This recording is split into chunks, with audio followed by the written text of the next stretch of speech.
মথি 24:5 বলা হয়েছে, যিশু বলছেন, অনেকেই আমার নাম ধরে আসবে এবং বলবে আমি সে, এবং তোমাদের অনেককে ভুলাইবে। প্রভু যীশু খ্রিস্টের নাম ধরে যাচ্ছে আমি সেখানে।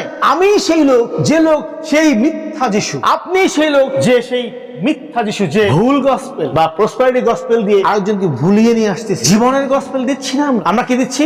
লোভের গসপেল দিচ্ছি, জগতের গসপেল দিচ্ছি, দিয়ে তাদেরকে ভুলিয়ে ভালিয়ে আমার কাছে আনছি। কারণ আমি আবার এটাকে মিথ্যা কথা বলে দেশের বাইরের লোকদের কাছ থেকে ডোনেশন কালেক্ট করতেছি একটু ভালো থাকার জন্য, গাড়িতে চলার জন্য, সুন্দর বাড়িতে থাকার জন্য, এবং লোককে দেখানোর জন্য আমি একজন পরিচর্যাকারী, সুসমাচার প্রচারক, ভালো, আমি একজন রেভারেন্ড। কিন্তু সে বুঝতেছে না যিশুকে মিথ্যা যিশু বলে নিজেকে পরিচয় দিচ্ছে। আমি সেই খ্রিস্ট, এবং তোমাদের অনেককে ভুলাই। আমরা যিশুর নাম ব্যবহার করে মিথ্যা কথা বলে বেড়াচ্ছি, আর এই জন্য ওই গাধারা গাধাই থেকে যায়, তারা ওখানে ছাড়া পায় না। এই গাধা আর বিজয় যাত্রায় অংশগ্রহণ করতে পারে না, তার কাছে মিথ্যা যিশু গেছে। আমরাই তারা যারা এই কাজ করছি।